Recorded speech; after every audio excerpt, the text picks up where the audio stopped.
Hello കൂട്ടുകാരെ, എല്ലാവർക്കും പ്രിയാസ് കലവറയിലേക്ക് സ്വാഗതം. ഇന്ന് ഞാനിവിടെ ഉണ്ടാക്കാൻ പോകുന്നത് ഒരു പൊതിച്ചോറാണ്. പേളിമാണി നിലാബേബിക്ക് ഉണ്ടാക്കി കൊടുത്തപ്പോൾ മുതൽ എനിക്കൊരാഗ്രഹം എൻ്റെ കുഞ്ഞിപ്പെണ്ണിനും ഒരു പൊതിച്ചോറുണ്ടാക്കാമെന്ന്. ആ കൂട്ടത്തിൽ ഞങ്ങൾക്ക് ഞാൻ ഉണ്ടാക്കുന്നുണ്ട്. അതിനുവേണ്ടി ഞാൻ ഫിഷ് ഫ്രൈയും ചമ്മന്തി, ഉരുളക്കിഴങ്ങ് മെഴുക്കുവരട്ടി, ബീട്രൂട്ട് തോരൻ, ചോറ്, മുട്ട ഓംലെറ്റ്. ഞാൻ ചോറ് വിളമ്പാൻ പോവാണ്. നല്ല ചൂട് പൊന്നീരിച്ചോറാണിത്.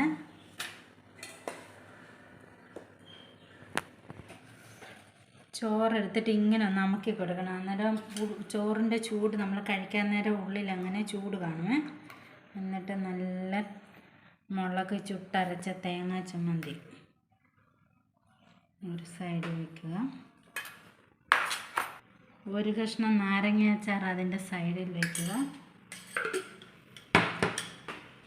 പിന്നെ അതിനിപ്പുറം കുറച്ച് ബീട്രൂട്ട് തോരൻ.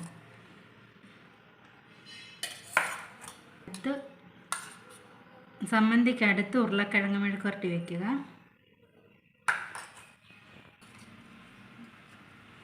സൈഡിലായിട്ട് 2 കഷ്ണം ഫിഷ് ഫ്രൈ വയ്ക്കുക.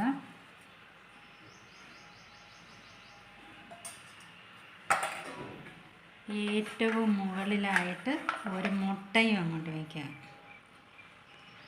അങ്ങനെ എടുക്കുക.